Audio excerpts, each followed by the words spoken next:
Welcome. If you have been following this channel long enough, you know that the quietest moves carry the sharpest edges. What separates this case from everything we have covered before is that the protagonist did not fight to keep her charges in court. She let them go, deliberately, with her eyes open. That single act of apparent surrender became the architecture of a 10-year sentence for someone else. Welcome to Historical Manhwa. The recycled air inside Conference Room B smelled like cold coffee and old paper, and the particular chemical sharpness of a fresh toner cartridge.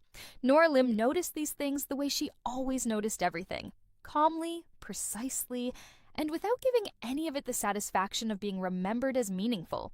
She sat with her hands folded on the lacquered table and did not look at the document in front of her because she had already read it 4 times that morning and she knew exactly what it said. She knew what every clause meant, what every waiver implied, and what the downstream legal consequences of her signature would set into motion. She knew all of it. That was the point. The document was a voluntary dismissal of charges. Criminal case number 2021-CF-004871. The People versus Celine Whitmore. Theft by unlawful taking. Is aggravated fraud, forgery, and wire fraud across state lines. 47 pages of evidence that Nora had spent 9 months assembling with the precision of a woman who had spent 14 years learning exactly how financial crimes were concealed and exactly how they were uncovered. She was going to sign it anyway. Across the table, Raymond Whitmore sat with the practiced stillness of a man who had spent decades in rooms where stillness was currency. He was 63, dressed in a charcoal suit that cost more than Nora's first car, and he had the kind of face that never showed what it was calculating. His attorney, a pale-haired man named Forster, sat to his left and had not spoken in 11 minutes. Raymond had not needed him to speak. Raymond had said everything that needed to be said in the meeting that had happened before this meeting, in the oak-paneled office 17 floors above this room, where Gabriel had been seated across from his uncle and had listened to Raymond explain, quietly and without any particular emotion, what would happen to Gabriel's career, to the firm's banking relationships, to the Whitmore family's continued investment in 14 joint properties they co-held with Gabriel's development company if this case proceeded to trial. Gabriel had not argued. He had come home that night and stood in the kitchen doorway and looked at Nora with an expression that was not quite guilt and not quite pleading, and was instead that particular brand of weak that she had been watching calcify in him for the past 3 years. And he had said, "Nora, she's family." Nora had looked at him for a long moment. She had looked at the man she had married 8 years ago, the man she had built a business beside, the man whose cousin had spent 22 months systematically draining $860,000 from that business through a network of ghost vendors, falsified expense reports, and forged wire transfer authorizations bearing Nora's digital signature. She had looked at him and she had understood, completely and without drama, what kind of man he was and what kind of marriage this was and what was about to happen. She had also, in that same moment, understood something about Raymond Whitmore that she suspected Raymond himself did not see clearly, that his protection of Selene was not purely familial love. Always it was the protection of a man who had spent 30 years building a family's financial and reputational architecture and who understood, at the level of pure structural logic, that a criminal trial of Selene Whitmore would produce discovery that would examine the Whitmore family's financial relationships in granular detail. The civil restitution suit was already doing some of that work, but a criminal trial would be more expansive, more public, and harder to shape. The DA's investigative process might surface relationships and transactions that Raymond had organized with the assumption of privacy that 4 decades of controlled information management had made him comfortable relying upon. Raymond Whitmore did not want Selene in a criminal trial. He wanted her managed, quietly, in a civil box. She had thought about this from multiple angles in the 4 days between Gabriel's kitchen conversation and Conference Room B. She had considered whether pursuing the criminal case, despite the family pressure, offered advantages that outweighed the risks of Gabriel's non-cooperation and the potential destabilization of the firm's banking relationships. Her analysis was that it did not because she doubted the strength of the case, which was strong, but because a contested trial in which the defendant's family was actively hostile to the victim would be lengthy, expensive, and emotionally corrosive in ways that would compound the harm already done. She would win, probably. She would also spend the next 18 to 24 months of her professional life being deposed, cross-examined, and then managed by attorneys whose full-time job was to make her look unreliable. More importantly, a criminal conviction with a full trial record created a specific kind of closure that worked against what she was beginning to understand she actually wanted. A conviction was an ending. What she was building toward was a different structure. She wanted the record to remain open in exactly the way that a civil judgment with a dropped criminal complaint leaves it open. Available, unsettled, and waiting for the next event that would give it new meaning. She had also researched, in those 4 days, the specific provision of the Federal Rules of Evidence governing prior bad acts, Rule 404B, and its state equivalent in their jurisdiction. Under those rules, evidence of a prior bad act that did not result in a conviction could be admitted to show motive, opportunity, intent, preparation, plan, knowledge, identity, or absence of mistake. A prior conviction, by contrast, opened a different and more contested set of evidentiary arguments that gave a skilled defense attorney substantially more to work with. She was not a criminal attorney. She read the rule and the relevant case law with the careful comprehension of someone who is learning a technical system for a specific applied purpose. She understood what she was reading. She updated her analysis accordingly. The dropped criminal complaint, with its preserved civil judgment, was not a defeat with a silver lining. It was the instrument she had decided to build the next phase around. It left the 2021 conduct legally available as prior act evidence if new conduct emerged. It left Celine with a probation record and a court-ordered supervision structure. It left Raymond Whitmore feeling that he had managed the situation, which meant he would not spend the next 2 years actively working to prevent the next phase. It left her free to watch. Okay, she had said. That was all. He had looked relieved, which told her everything she needed to know about whether he understood what he was looking at. Now, in Conference Room B, Nora uncapped the pen.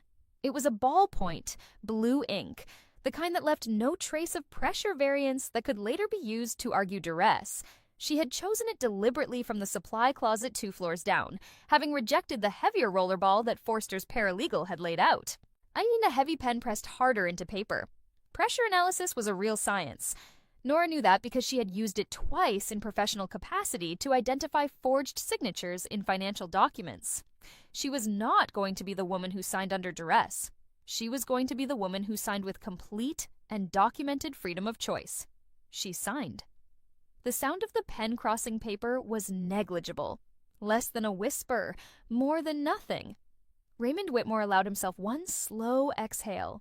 Forster immediately began gathering documents. The 2 associates who had been stationed near the door like decorative objects began moving with sudden purpose. Nora recapped the pen and set it parallel to the table edge and looked at Raymond for the first time since sitting down.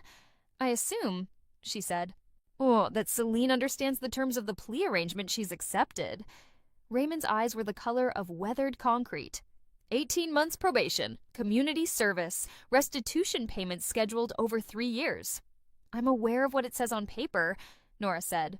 I'm asking whether she understands it. A pause. Raymond studied her with the expression of a man reassessing an instrument he'd thought was simple. She understands. Nora nodded once, the way you nod when you have already moved past the conversation you are currently finishing. She collected her copy of the dismissal, slid it into the leather portfolio she'd carried in, and stood. She was wearing a navy blazer over a gray shirt. No jewelry except small gold studs. Flat shoes. It's because she had not been able to predict how long she would be standing, and she had long since stopped performing discomfort for audiences. She walked to the elevator. She pressed the lobby button. She rode down 22 floors in silence, listening to the faint mechanical complaint of the cable above her, and when the doors opened, she walked through the building's glass atrium and out onto the street, and stood for a moment in the thin February light with car exhaust cutting through cold air. And then she took her phone out and opened the secure encrypted notes application she had downloaded 4 days earlier from a developer whose privacy architecture she had verified personally. She typed 2 words. Clock starts. She put the phone away and walked to the parking structure. She had met Celine Whitmore 11 years ago in the conference room of a different kind.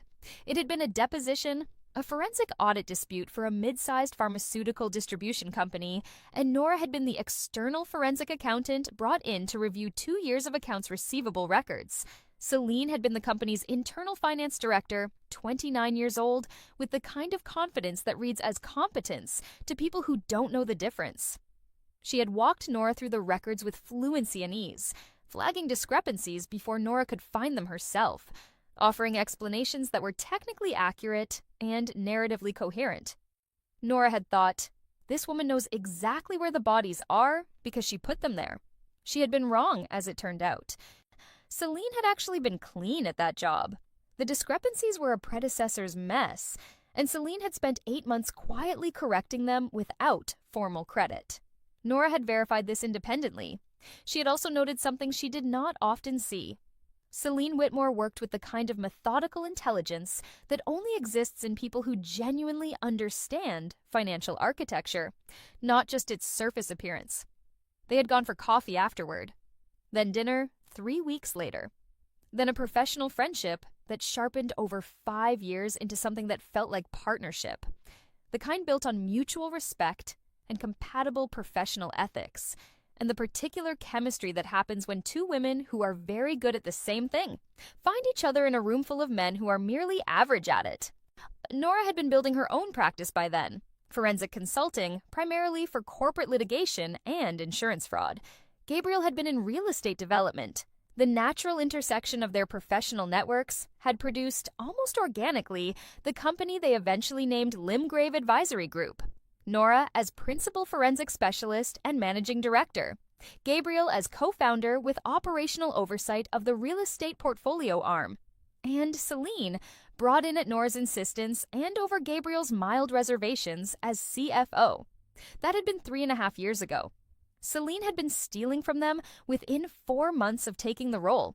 Nora had not discovered it for another 14 months, which was the fact that she returned to periodically in the way you press a bruise. Oh, not because it produces anything useful, but because the examination of your own failure is the only way to make sure you do not repeat it. She was a forensic accountant. She was supposed to find things. The professional embarrassment of not finding this was substantial, and she was honest enough with herself to sit with it rather than construct comfortable explanations. What she eventually reconstructed, working backward from the first anomaly she noticed in month 19, was a fraud architecture of genuine sophistication. Celine had not simply moved money. She had built a layered system across 3 entities. A legitimate-seeming vendor called Brightfield Consulting Services, registered in Delaware with a generic address, and a real phone number that rolled to a voicemail service. A secondary LLC called GSF Management Solutions, registered in Wyoming under a nominee name that traced back, with difficulty, to a university friend of Celine's who had apparently signed paperwork without fully understanding what he was signing.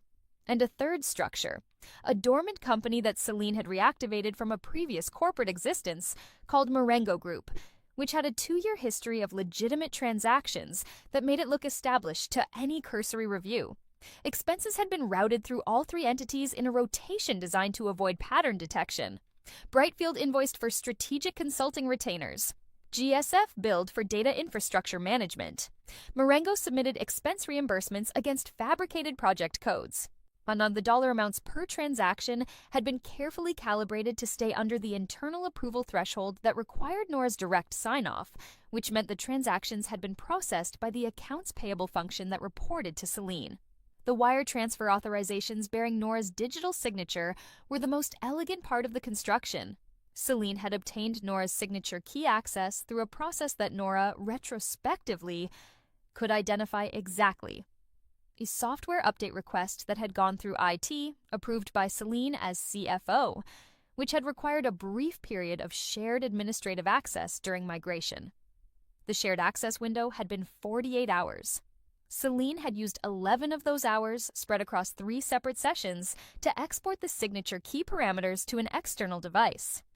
Nora had understood, when she mapped this out, that she was looking at the work of someone who had planned it before she ever accepted the job. That was the thing that had burned in the weeks after she found it. Not the money, though the money was significant. Not even the years of shared coffee and professional trust, and the fact that she had once driven 2 hours to sit with Celine in a hospital waiting room when Celine's mother had been in surgery. It was the planning.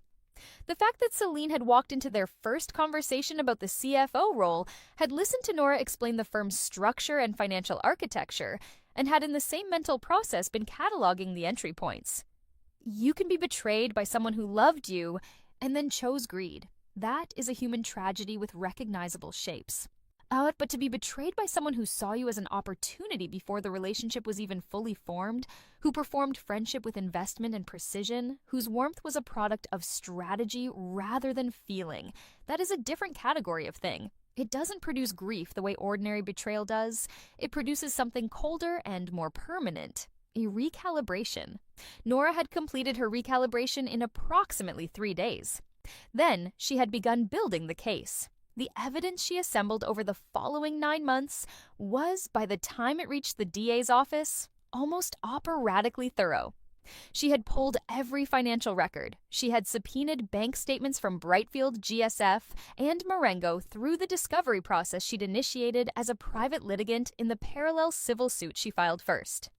She had hired a digital forensics firm to reconstruct the signature key extraction event from server logs. She had located the nominee director of GSF management, a man named Todd Prescott, who taught high school chemistry in Portland, Oregon, and had documented that he had never received $1 from the entity and had signed the formation documents after Celine told him it was for a real estate investment club.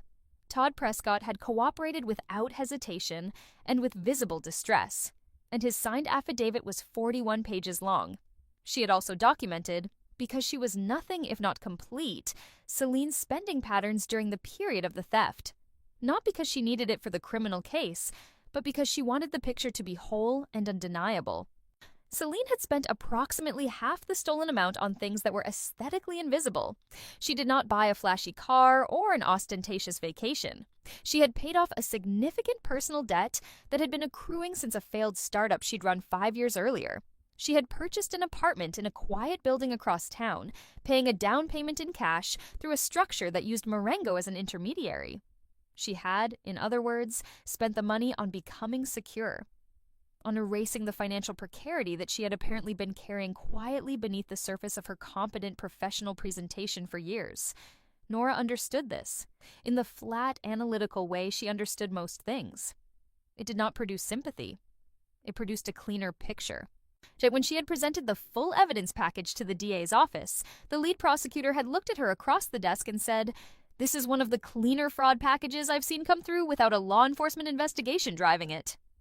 "I know," Nora had said. That had been 6 months before Conference Room B. Then Raymond Whitmore had made his phone call to Gabriel, and the machinery of family had ground its quiet gears, and Nora had sat in a kitchen doorway and heard "she's family," and understood what the next chapter of this required. The thing about signing the dismissal was not that it felt like defeat. Defeat is an emotion, and Nora had moved past the emotional register of this situation some months earlier. What the signing felt like was the beginning of the second phase, of something that had a very specific logical structure.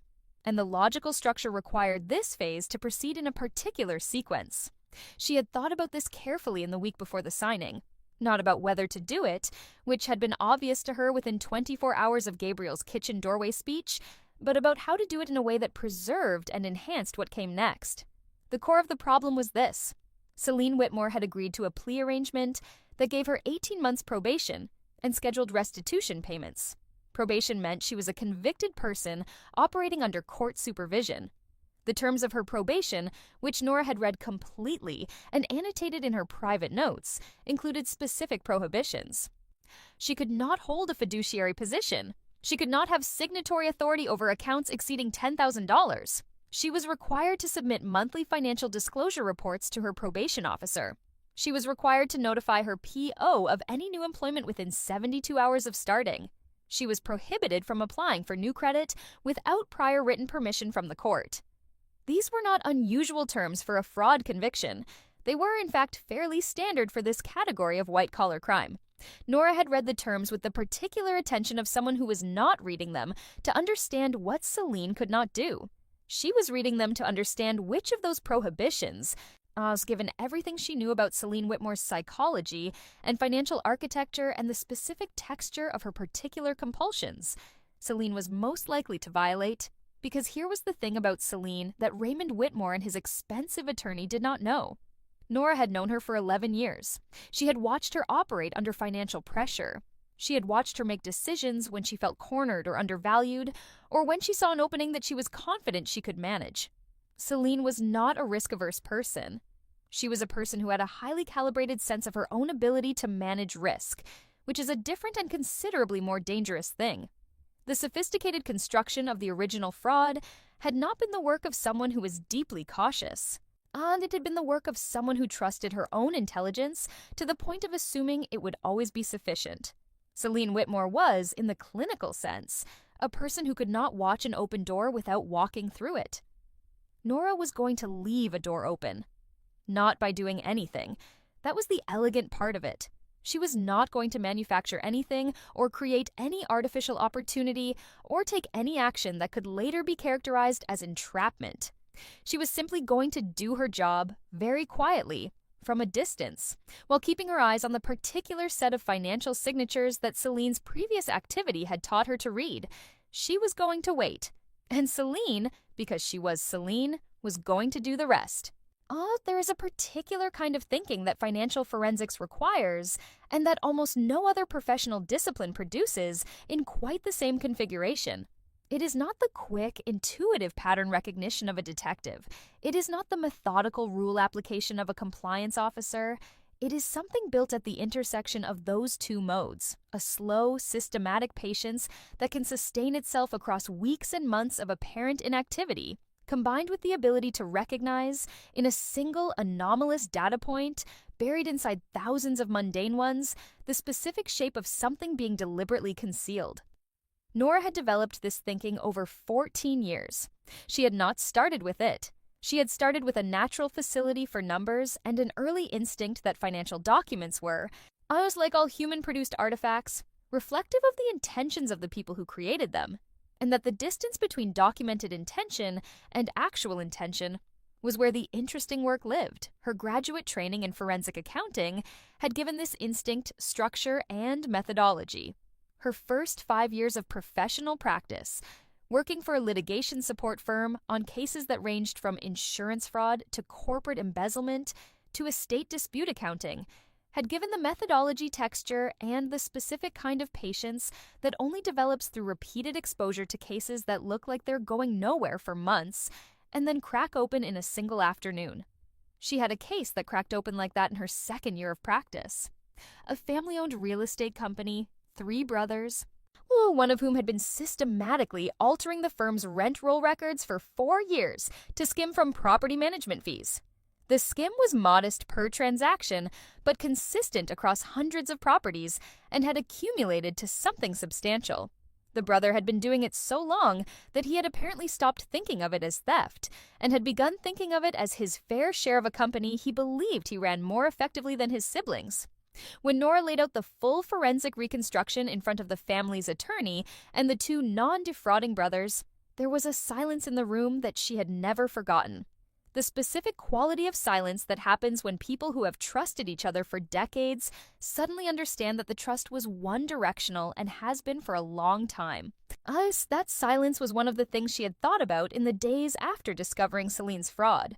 She had thought about it not as an emotional reference point, but as a professional one, as evidence that this kind of discovery always produces the same silence, regardless of the relationship's specifics, because what the silence contains is not just betrayal, but the reorganization of memory. Every warm moment now requires re-examination. Every act of apparent generosity has to be reread through the lens of what you now know. It is not that the moments become unreal, it is that their meaning changes retroactively, and the person doing the rereading has to decide how to carry that changed meaning without letting the reorganization consume the present. Nora had given herself 3 days for the reorganization.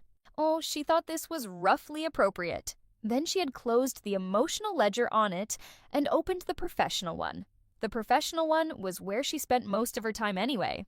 During the months of the probation period, she had developed a monitoring routine that was precise enough to be sustainable without consuming her primary professional attention. Every Monday morning, before she opened client work, she spent 30 minutes checking the 4 monitoring streams she had established: the corporate registration database alert, the financial filing monitor, the professional licensing database for the state, and a curated search of public court records in the 3 states where Celine had operational or familial connections. Each of these streams produced mostly noise, which is the nature of monitoring. She had calibrated the alert parameters to minimize noise while preserving sensitivity to the specific signal patterns she was looking for.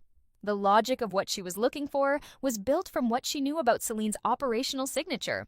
Every financial criminal has a signature, a set of structural choices and behavioral patterns that recur across schemes because they reflect the individual's particular capabilities, risk tolerance, and psychological needs. Celine's signature included the use of formation agents in low-disclosure states, specifically Nevada and Wyoming, the preference for nominee directors who were personally connected to her rather than professional nominees, the use of generic, corporate-sounding entity names that did not flag for scrutiny, the targeting of approval thresholds as a primary risk management tool, and a behavioral pattern of patience in the grooming phase, followed by acceleration once trust was established. She had documented Celine's signature in a 14-page analytical memorandum that she had written for herself in the first month after the dismissal, not for any external purpose, but because writing the analysis forced a precision of thinking that internal reflection alone did not produce. The memorandum covered the operational elements of the fraud, the psychological underpinnings as she understood them, the likely trigger conditions for reoffending, and the specific indicators she would watch for. She had written it the way she would write a profile for a professional engagement, without sentiment, with specificity, and with an acknowledgement of the limitations of her analysis at each point where her evidence base was thinner than she would like. It was a good memorandum.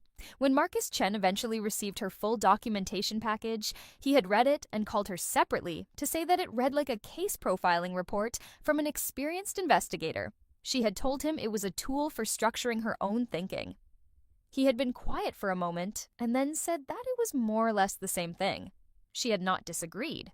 She also, in those monitoring months, did something that might look from the outside like idleness, but was in fact a kind of active preparation.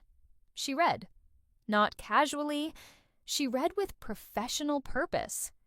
Pulling legal reviews and academic papers and practitioner analyses focused on 3 specific areas that she had identified as likely to be relevant to what was coming. The first area was elder financial exploitation, its legal treatment, its patterns of execution, and the specific forensic challenges of documenting it in ways that satisfy evidentiary standards. The second area was probation violation law in her state, specifically the case law governing the revocation process and the evidential thresholds required. The third area was the intersection of state securities law and private investment solicitation, particularly the specific statutes governing unlicensed investment activity and the jurisdictional considerations when funds were transferred across state lines. She was not practicing law in this reading. She held a law license, but she was not Celine's prosecutor and had no intention of becoming one. What she was doing was ensuring that when the moment came, when she needed to communicate clearly with someone who would be doing the prosecuting, she understood the precise legal contours of what she was describing well enough to frame it usefully. She did not want to give Marcus a package that required him to explain to her why pieces of it were not actionable. She wanted to give him a package that was already shaped to the legal reality. This kind of preparation takes time. She gave it time.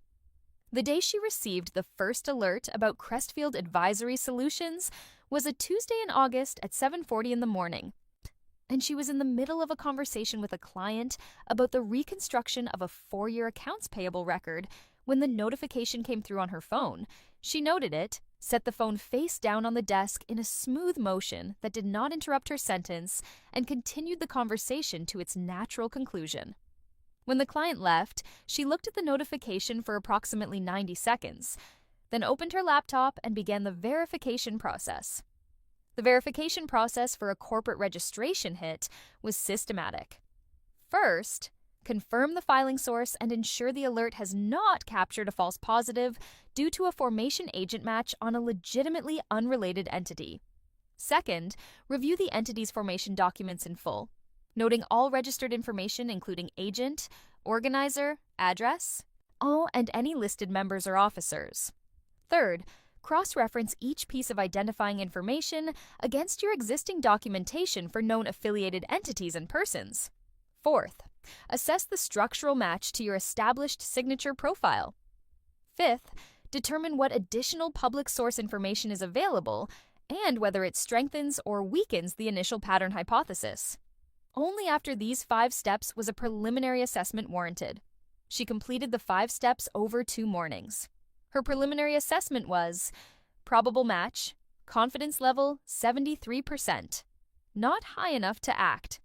High enough to begin the next monitoring layer. She added a secondary alert for Crestfield specifically, set to capture any financial or legal filing that referenced the entity's name or the address of record. She also added a people search alert on the nominee name listed on the filing, a woman named Christine Alt, to track any professional or legal filings associated with that name in any jurisdiction. Christine Alt, she discovered within a week, had been Celine's college roommate for 2 years. This was documented in a 10-year-old alumni newsletter she found through a general search, which mentioned both of their names in the context of a university fundraising committee. The confidence level rose to 88%. She noted the update and continued waiting. The public court filing that surfaced the Cassaway Trust transfer came in November, and it came embedded inside a document that had nothing to do with Celine or Crestfield, and that Nora would never have found through any search focused on those names.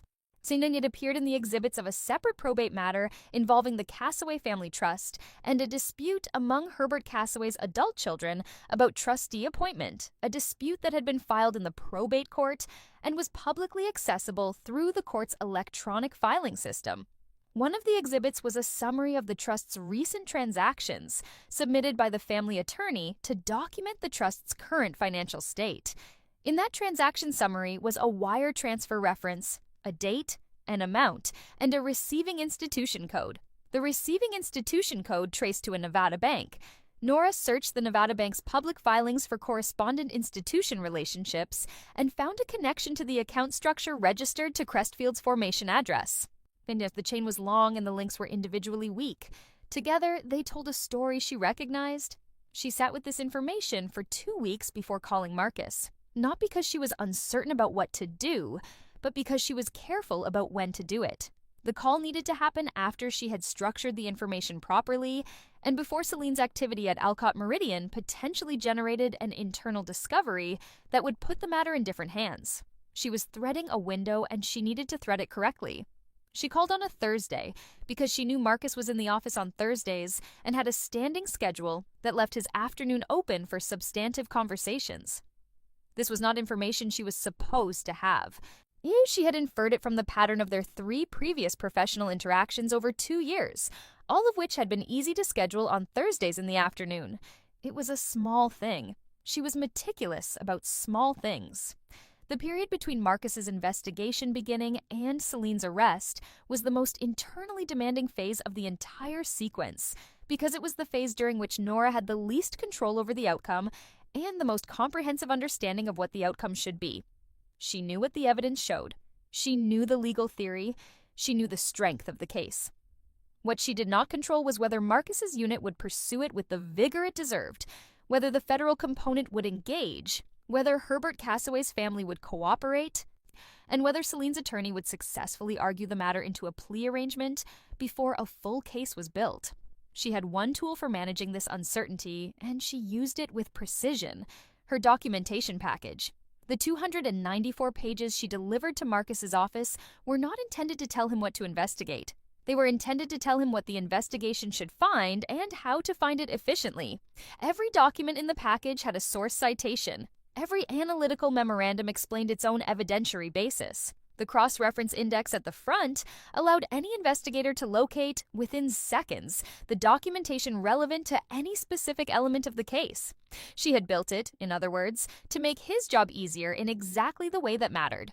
Not by doing his job for him, which would have raised the chain of custody problem she was carefully avoiding, but by organizing her own legal observations in a way that served as a map for his independent investigation. Marcus understood this when he received it. He did not say so explicitly, but she could tell from the specific nature of his follow-up questions, which were targeted precisely at the analytical gaps in her memoranda rather than at the factual foundation, that he had read the package carefully and understood its structure. He was asking the questions she would have asked if she had been reading her own work from the outside. She answered his questions with the same precision she had used to compile the documentation. She gave him what he needed, and nothing he didn't. She trusted him to do the investigative work that only he was positioned to do. Well, he did it well. She had expected nothing less. The moment she received the call telling her Celine had been arrested, she was in her car in a parking structure, returning from a client site meeting.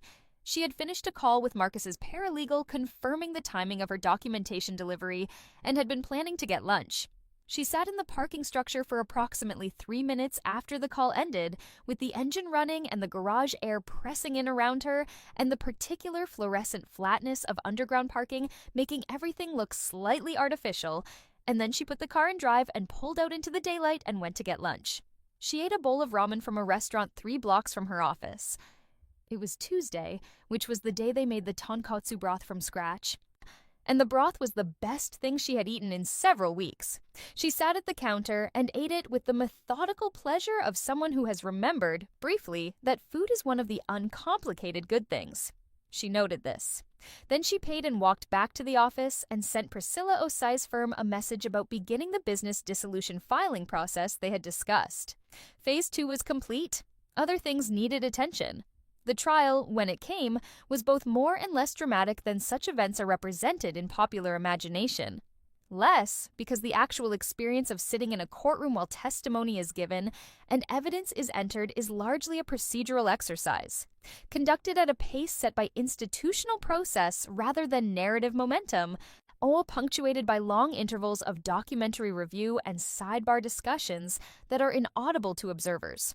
More, because the specific texture of watching a carefully constructed truth be built in real time from its constituent pieces, presented to 12 people who have no prior context and must assemble their understanding from scratch, is its own particular form of intensity. You watch them learn what you already know. You watch the moment when a piece of evidence lands, when a witness's testimony connects something for them that had been floating unanchored, when the shape of the whole begins to emerge through the accumulation of its parts. She had attended 4 days of testimony. Not all of the trial, which lasted 3 weeks, but the days she judged to be the pivotal ones. The day of Herbert Cassaway's testimony, the day the digital forensics expert walked the jury through the Crestfield financial records, the day Cellini's attorney made his closing argument, and the day the prosecution made its own. Herbert Cassaway's testimony was the day she found the most difficult to sit through, in the specific way that has nothing to do with legal strategy.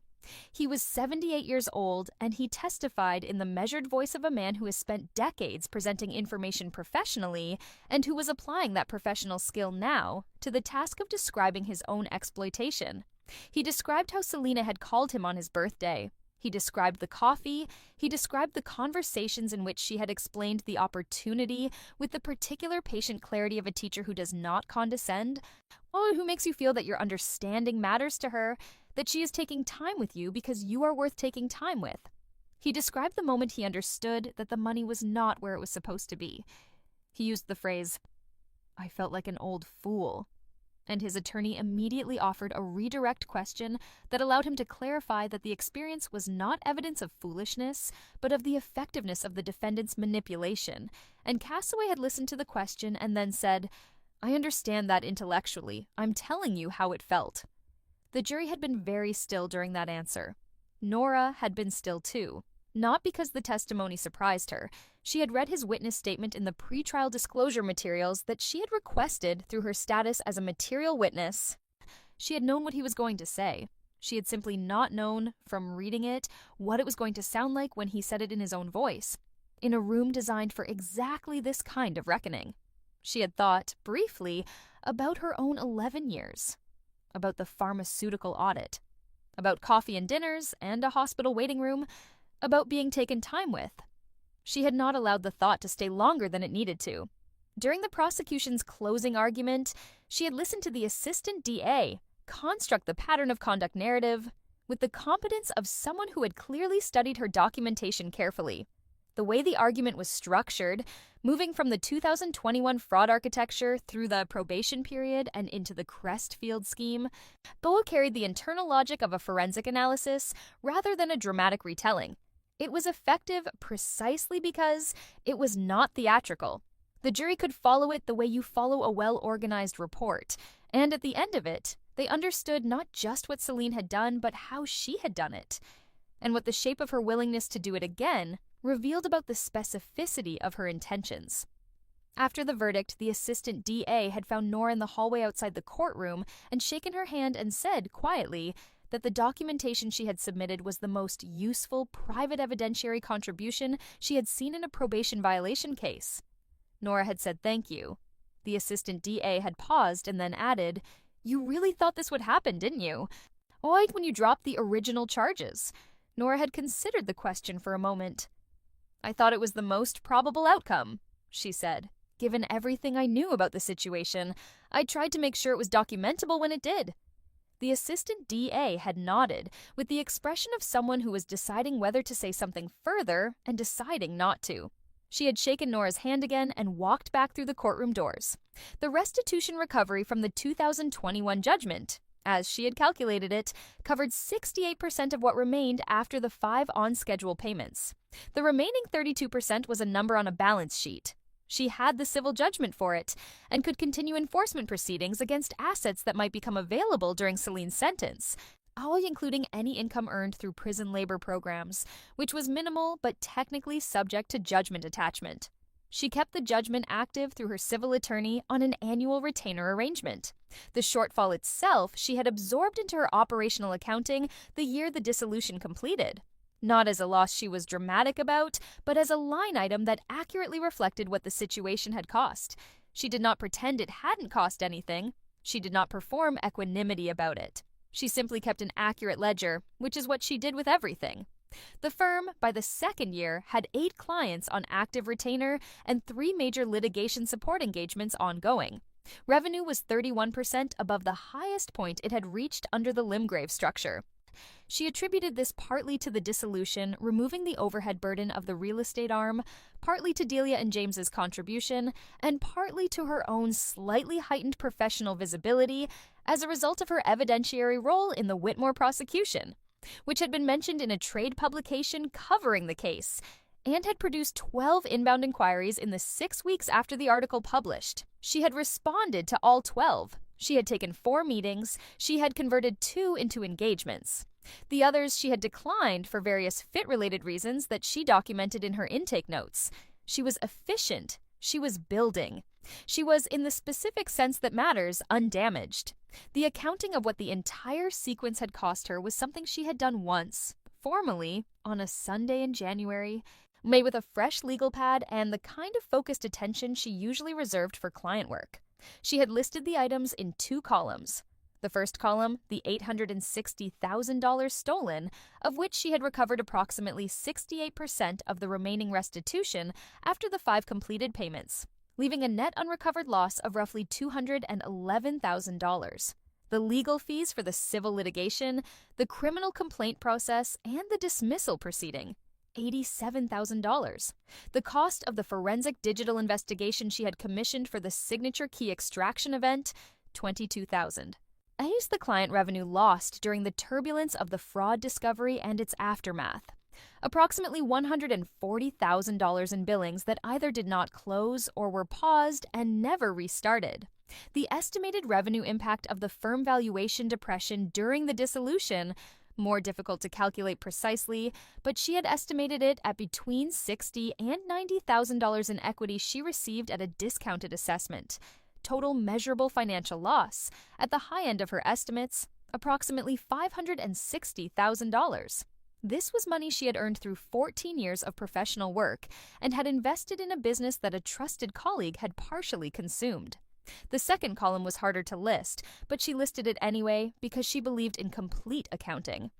Time: an estimated 900 hours over 22 months of evidence building, monitoring, documentation, consultation with attorneys, and trial attendance. Relationship infrastructure: one marriage, one business partnership, a professional network that had required significant reconstruction, and a decade-long friendship that had never been what it appeared to be. The specific kind of ongoing ambient cost that comes from spending 2 years of your professional life managing the consequences of someone else's choices rather than entirely advancing your own. She had looked at both columns for a long time. Then she had turned to a third page and written, in the flat documentary style she applied to everything, what was built in the same period.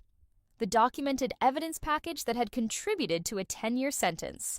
I got the internal control protocol that now protected her firm against the specific class of fraud she had experienced, the legal and forensic knowledge she had developed about elder financial exploitation, securities solicitation law, and probation enforcement that now made her a more capable professional in adjacent engagements. The professional relationship with Marcus Chen that had deepened from occasional collaboration to something more specifically useful. The rebuilt firm, cleaner and more structurally sound than the original, with analysts she had selected and trained herself, with client relationships that were hers alone and not shared with anyone whose loyalty she had not fully tested. She had closed the legal pad and put it in the filing cabinet where she kept documents that were for her records only. The loss was real. And now the accounting was complete. She moved on.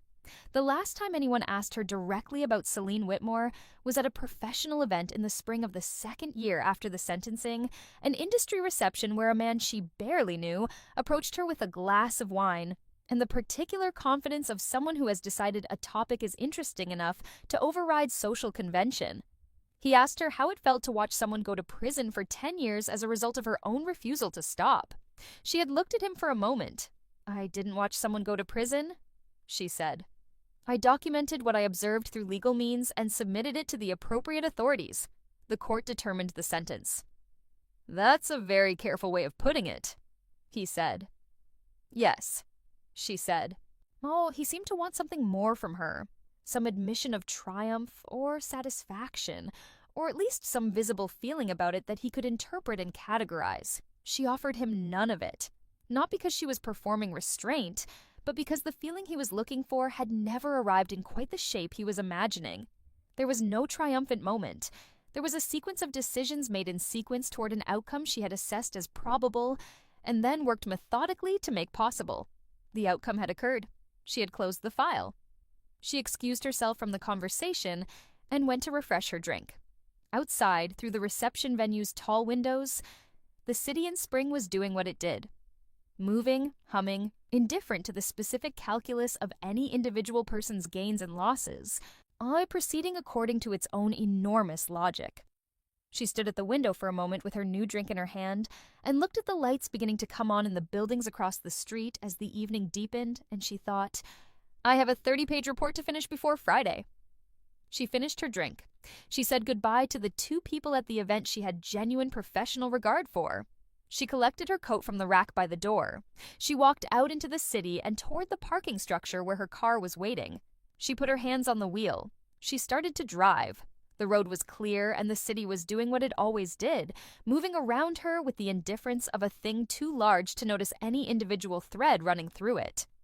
She drove with both hands and the radio off, and the particular quality of attention she gave to driving, which was the same quality she gave to everything, sufficient and no more. The streetlights came on in sequence as she moved through intersections. Somewhere to her left, a siren began and faded.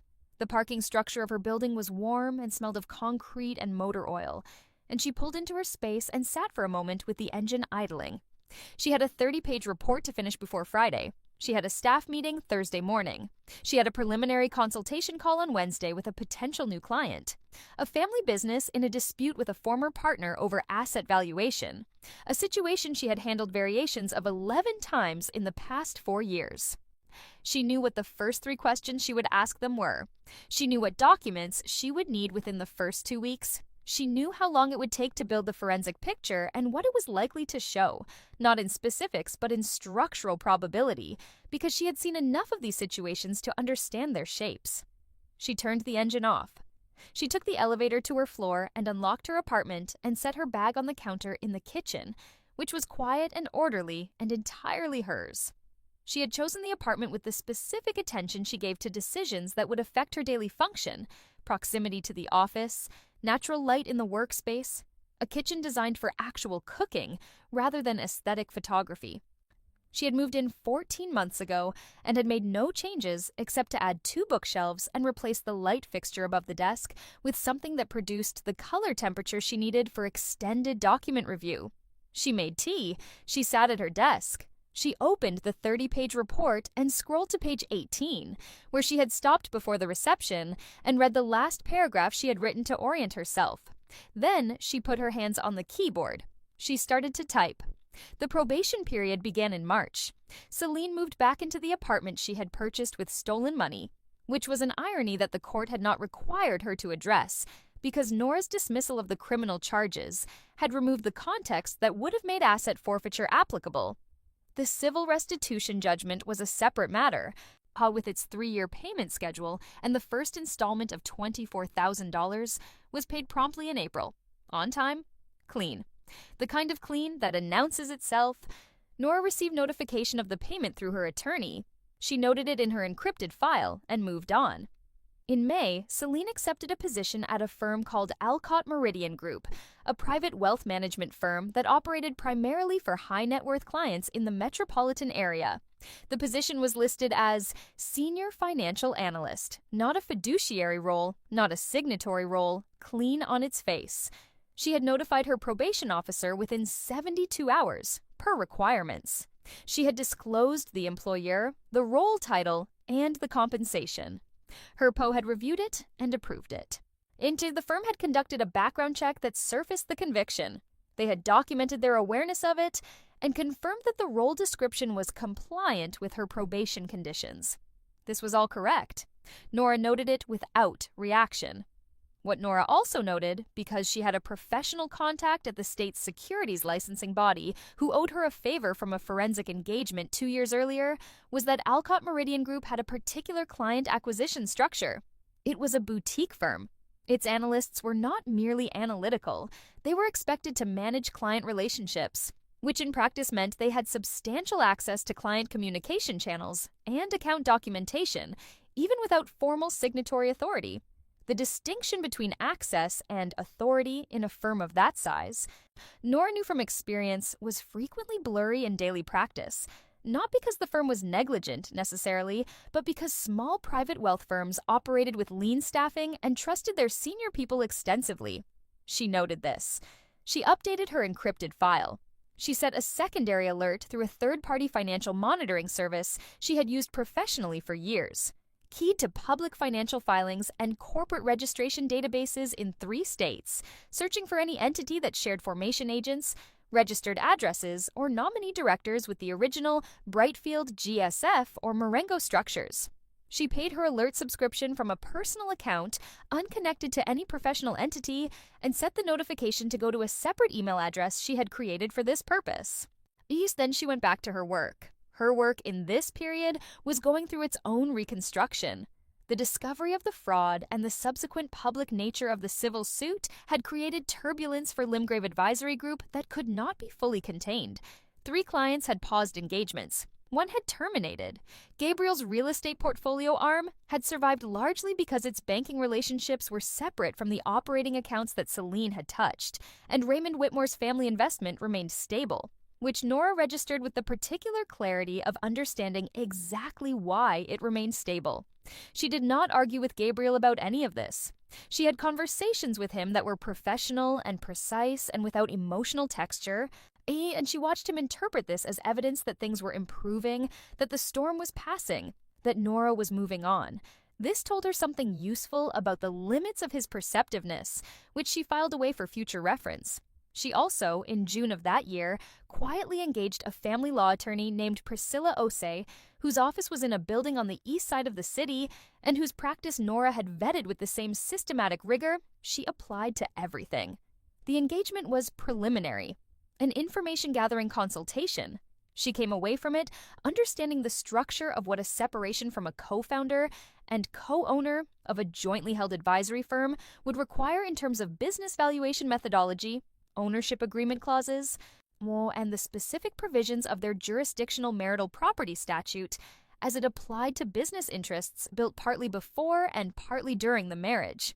She made no decisions, she gathered information, she updated her file. Summer passed. Celine made her second restitution payment on schedule.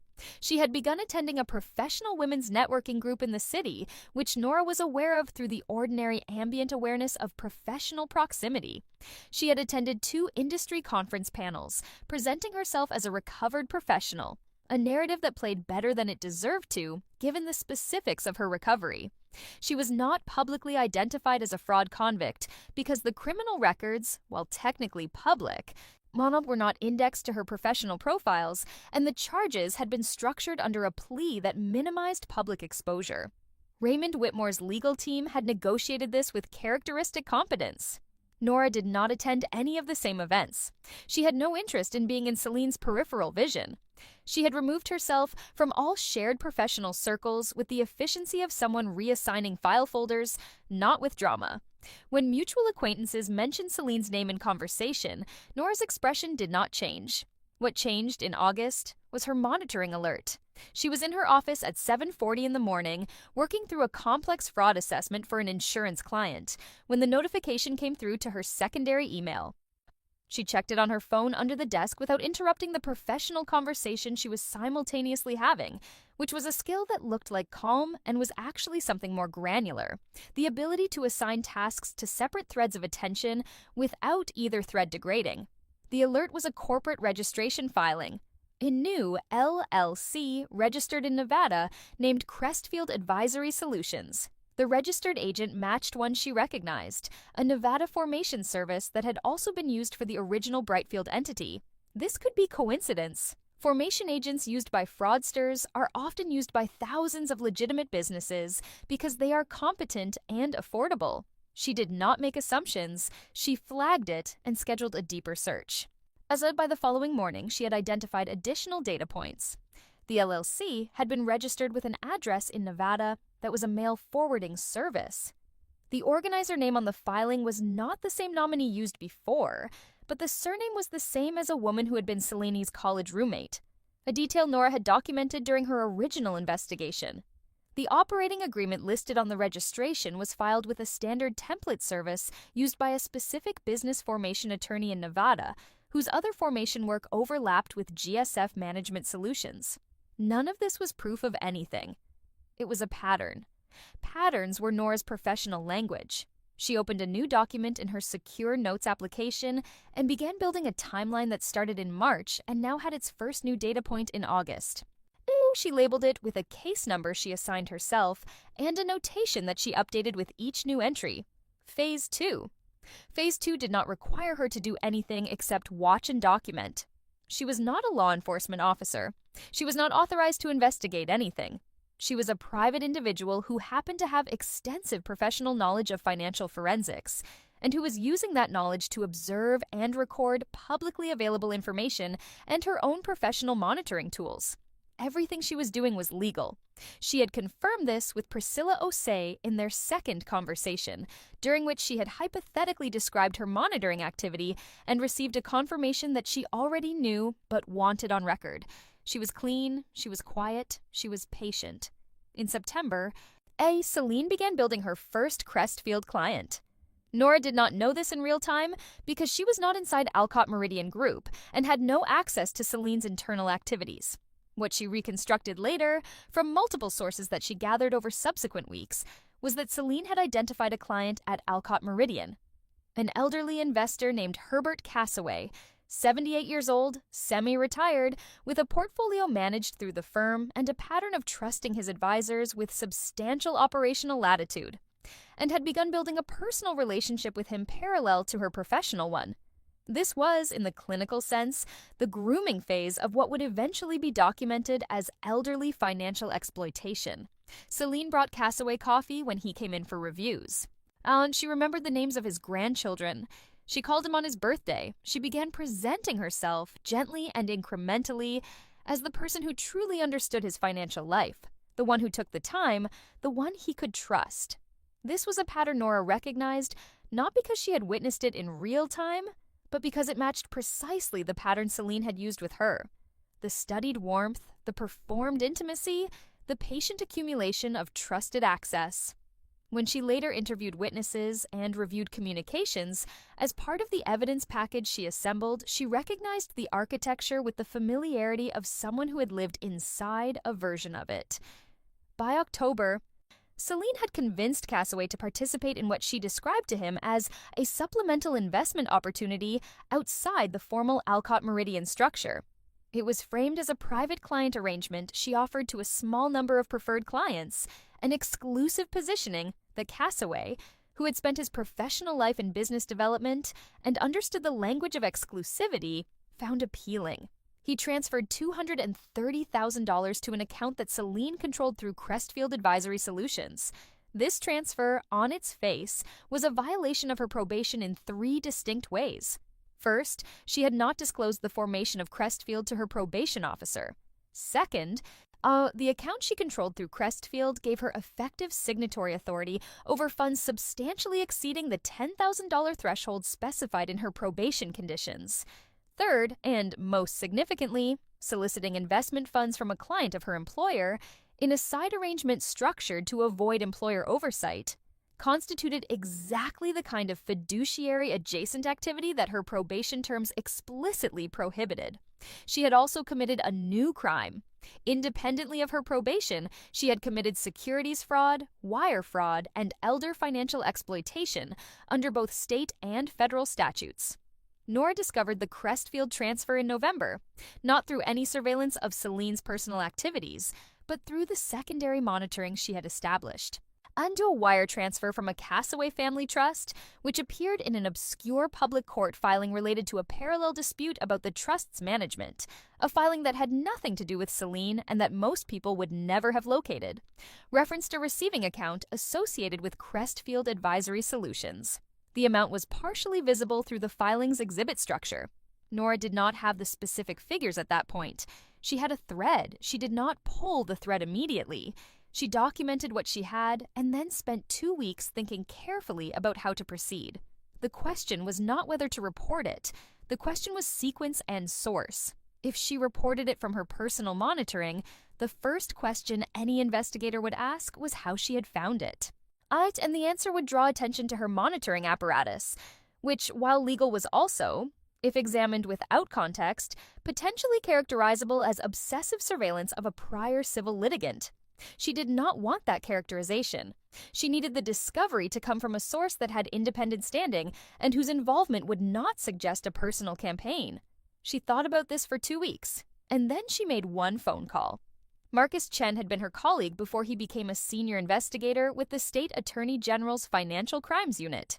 She had worked with him on 3 cases over a 7-year period and had found him to be the specific kind of meticulous that she respected, not the kind that gets paralyzed, but the kind that builds cases that hold. They were not close friends.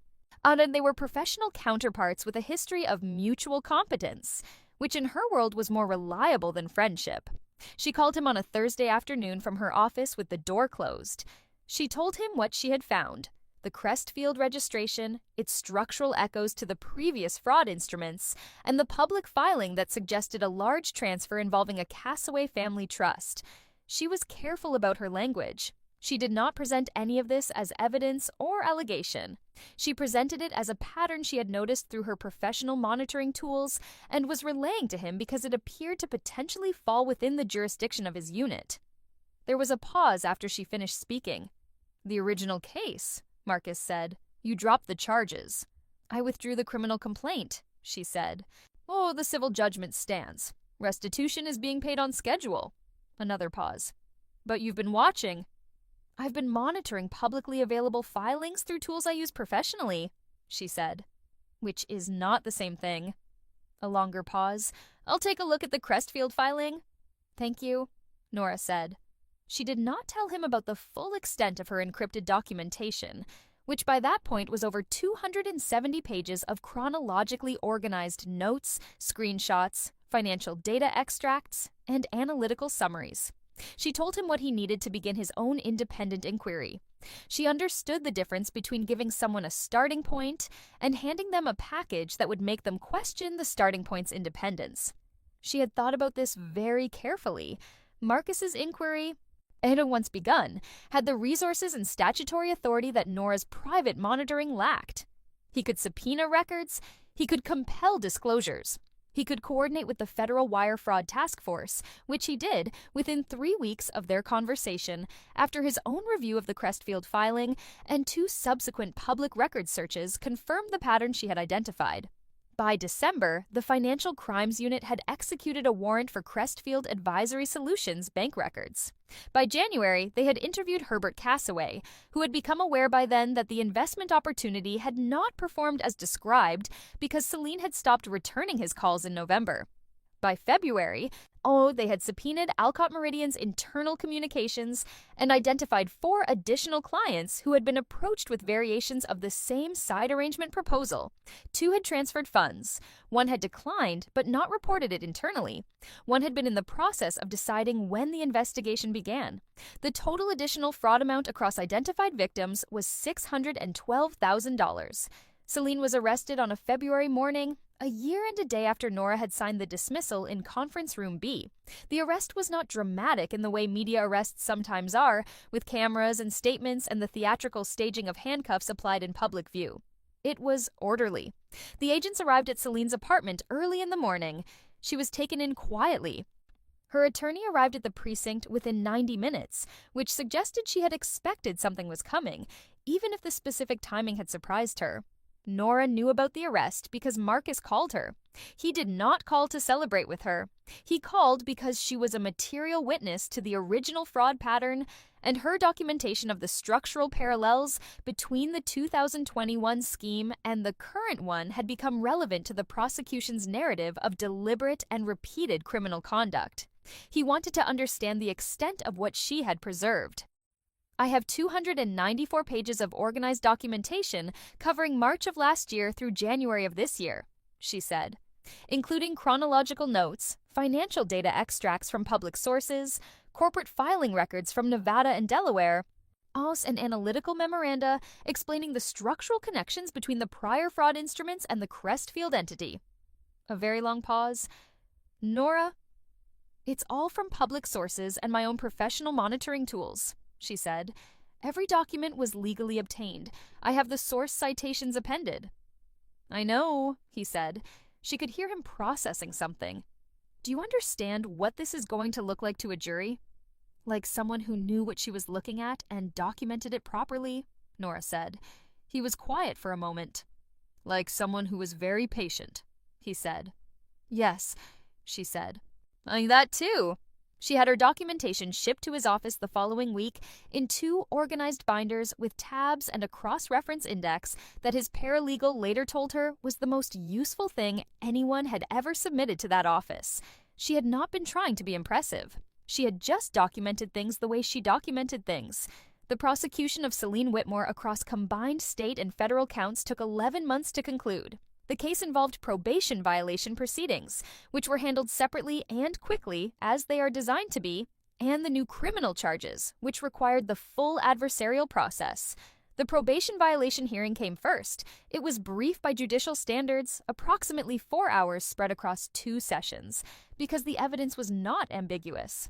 But Crestfield Advisory Solutions existed. Celine had formed it without disclosure to her probation officer.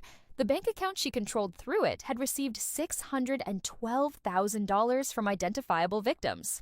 She had not reported the formation, not disclosed the accounts, not sought permission for the investment activities. Each of these failures was a separate violation. The judge hearing the probation matter was not interested in the complexity of the fraud itself.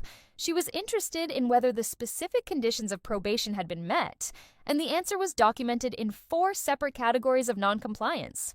The original plea arrangement had been clear that violation of probation would void the suspended sentence and expose Celine to the full sentencing range under the original charges. Celine's attorney attempted to characterize the Crestfield activities as a misunderstanding of the probation terms, an argument that required the court to believe that a former CFO with a plea agreement specifically prohibiting fiduciary activity and requiring financial disclosure did not understand that forming a private investment management entity and collecting client funds constituted a violation of those terms. The judge declined to believe this. The new criminal charges proceeded through the full trial process because Celine declined to accept the plea offer extended to her in month 3 of the prosecution, which would have resulted in a combined sentence of 4 to 6 years. This decision, made against her attorney's recommendation according to information that eventually became public, was understood by observers of the case as reflecting the same fundamental miscalibration that had produced the original fraud.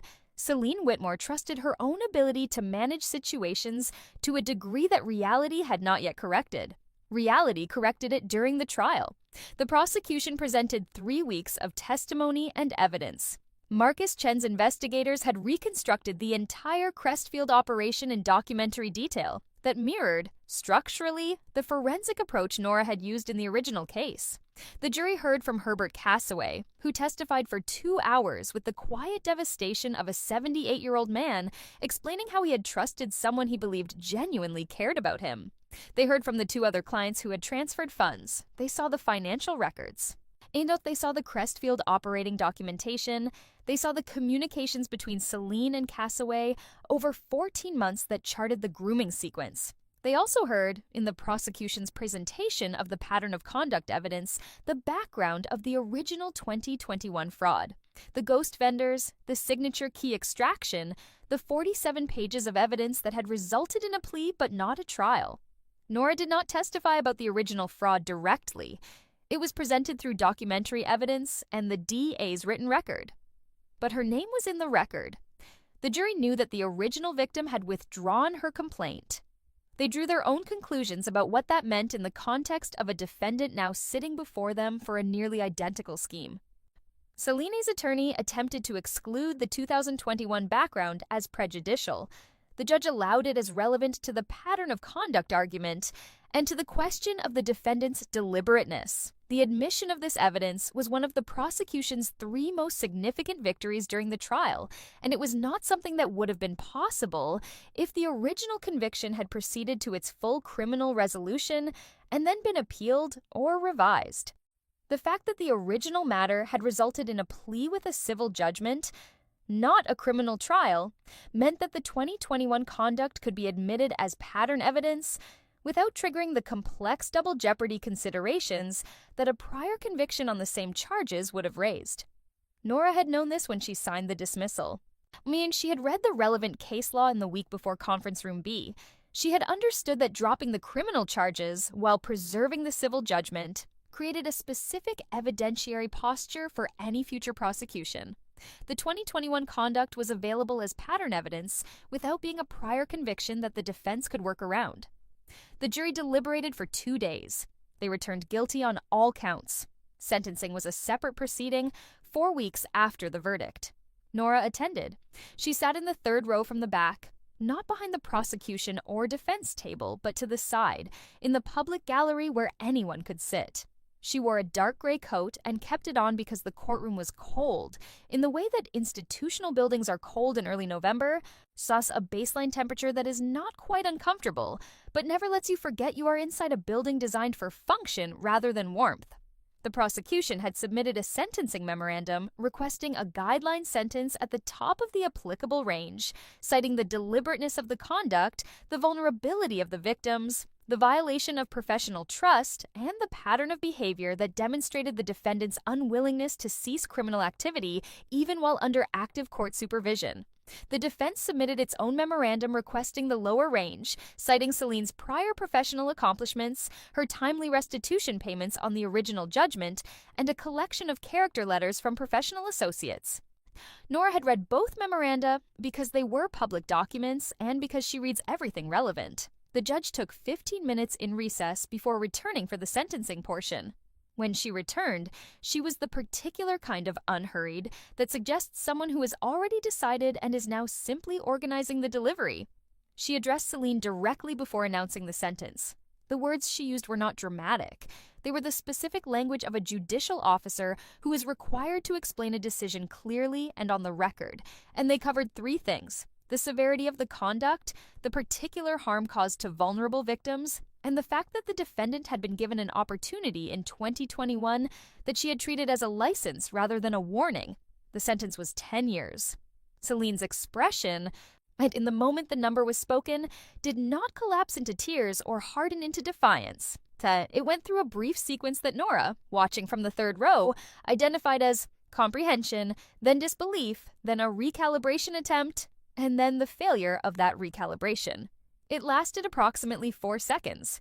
Then Celine's attorney put his hand on her arm, and Celine straightened and became the composed version of herself again, which was the version she inhabited when she needed to perform for a room.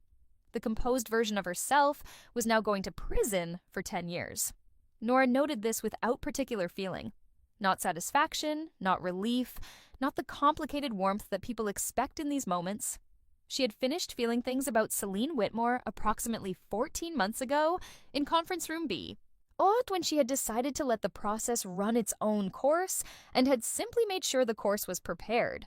The sentencing was not the emotional resolution of anything.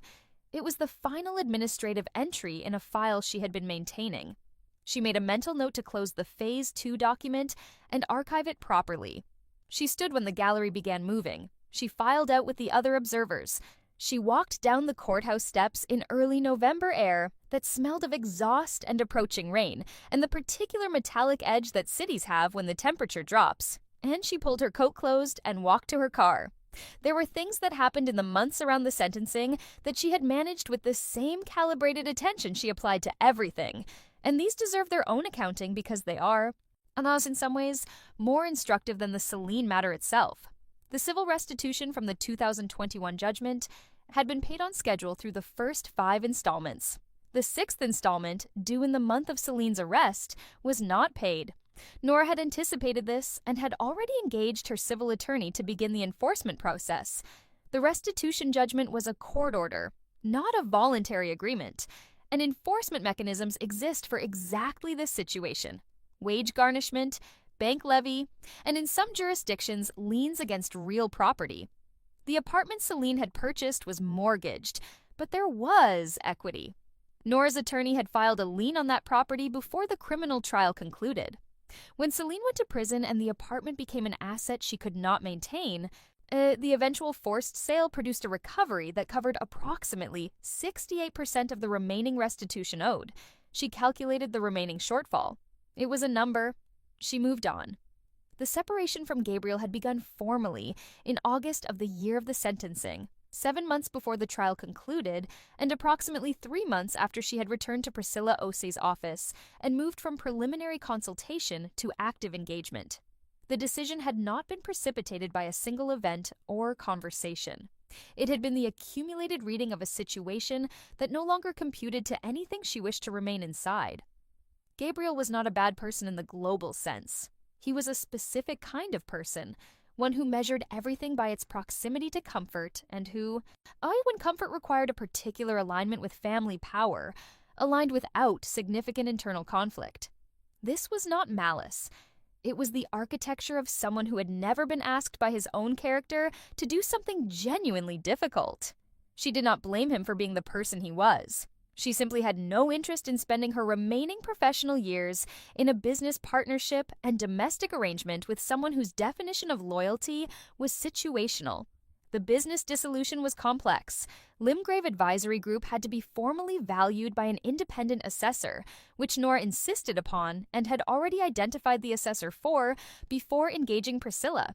The valuation process took 4 months and produced a number that reflected the damage the fraud and its aftermath had done to client retention and revenue. Gabriel accepted the valuation without significant dispute, which surprised his own attorney and did not surprise Nora at all. The real estate portfolio arm was separated from the advisory business formally, with Gabriel retaining the real estate component and Nora receiving the forensic advisory practice and its remaining client relationships in exchange for a structured buyout that compensated Gabriel for his equity share in the advisory business at the assessed valuation. The mathematics of this were painful in the technical sense because the valuation was depressed.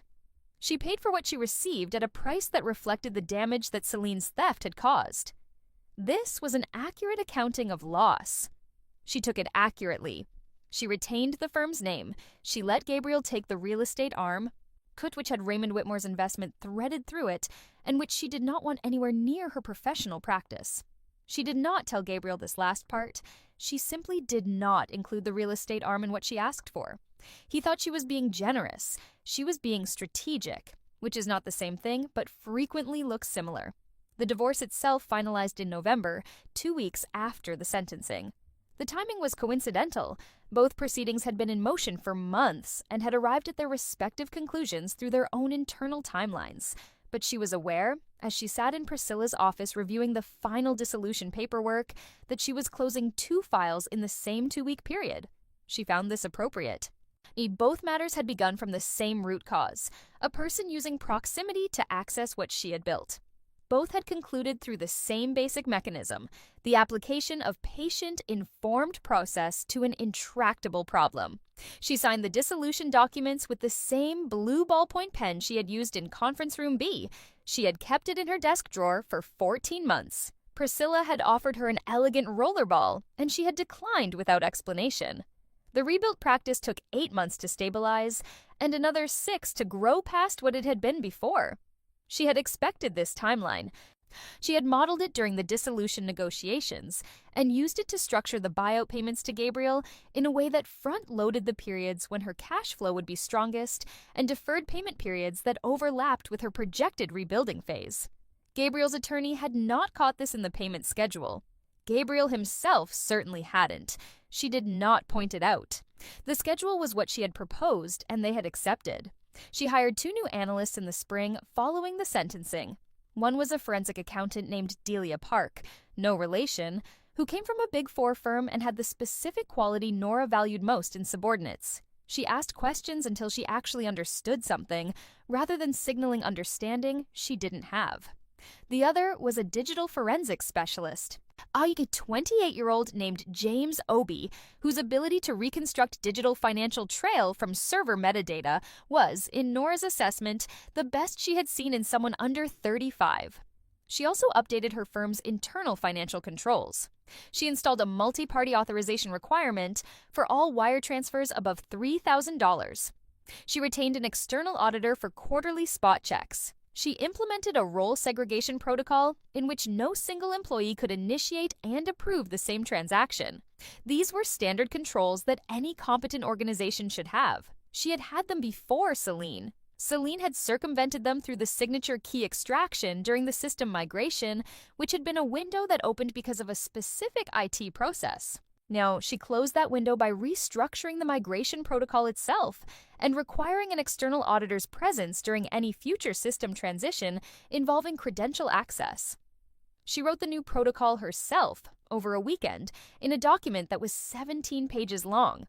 She thought, while writing it, about all the ways a person with Celine's specific knowledge and patience could find around it. She addressed each of those ways in the protocol. It was not paranoia.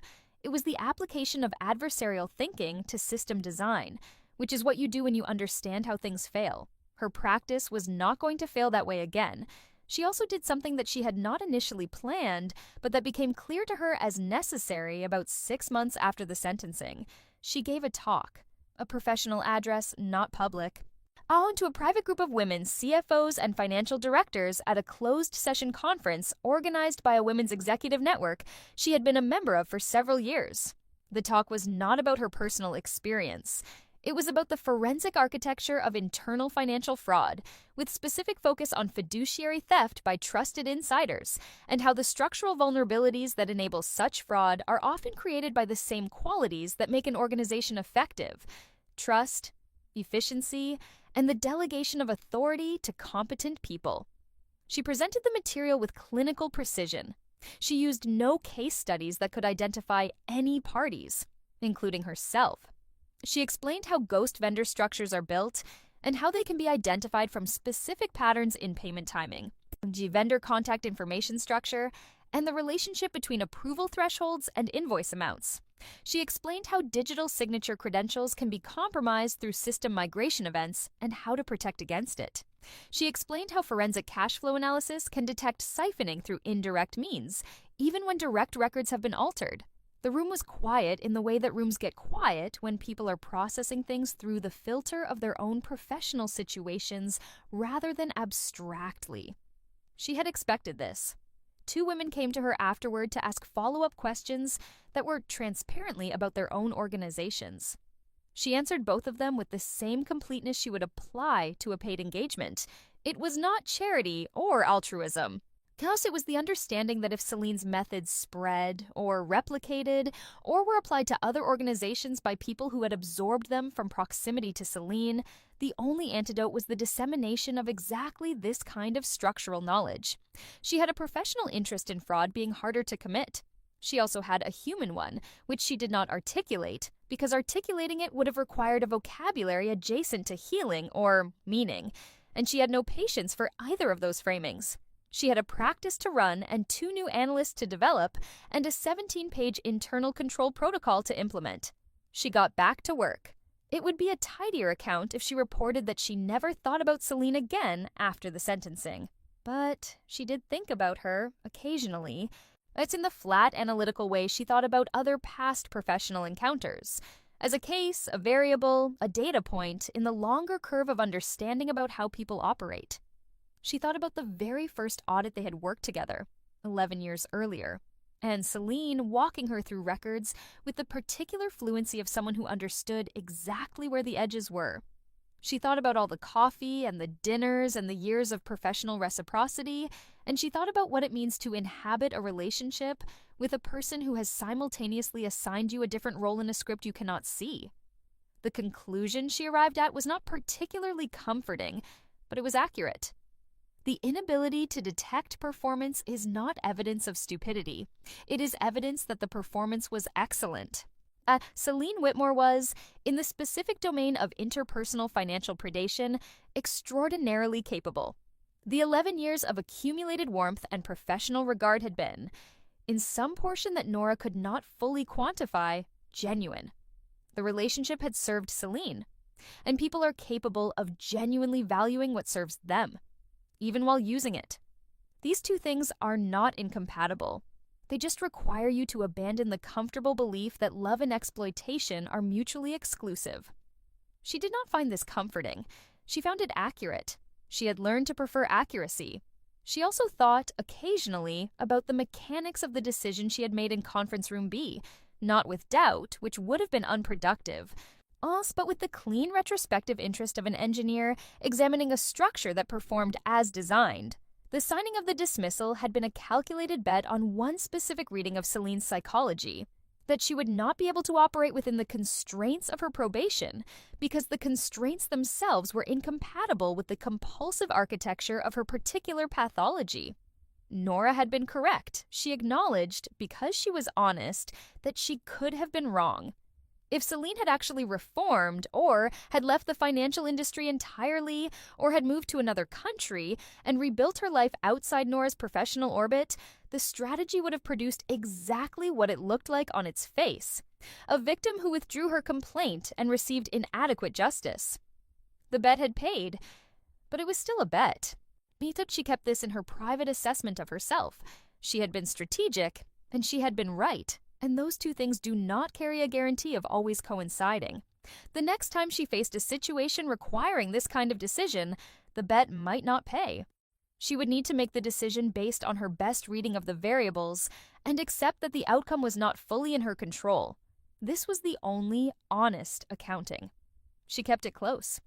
In the spring of the 2nd year after the sentencing, she received an email. It came through her firm's professional contact channel, which was screened by her administrative assistant, and it had been forwarded to her with a note that simply said, "From a Celine Whitmore, thought you should see this yourself."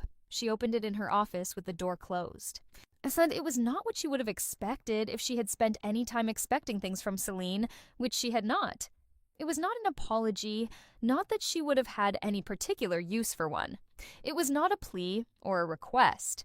It was a brief paragraph that read in its entirety, with the impeccable prose structure that Celine had always had, as follows.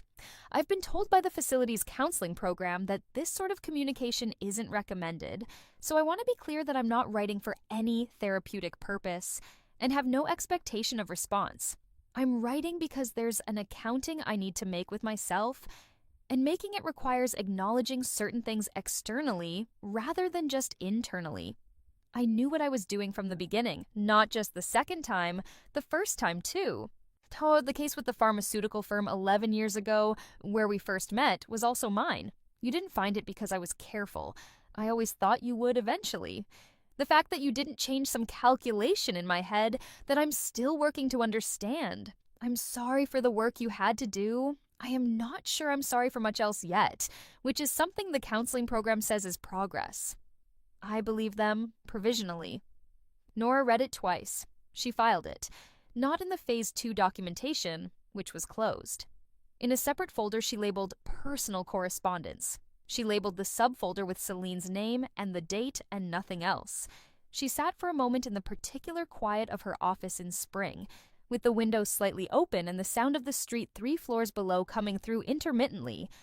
And she thought about the pharmaceutical audit 11 years ago and the fact that Celine had been walking her through the records with the fluency of someone who understood exactly where the edges were, and this, she had thought at the time, was because Celine was very good. She had been right, just wrong about the explanation. She thought about this for 3 minutes. Then she closed the email and turned back to the financial forensics report she had been drafting for an insurance client before the notification came in. The report was 30 pages in and needed 6 more. She estimated 2.5 hours to complete it. She calculated the time against her afternoon schedule and determined she could finish it before 3 if she was not interrupted again. She put her hands on the keyboard. She started to type.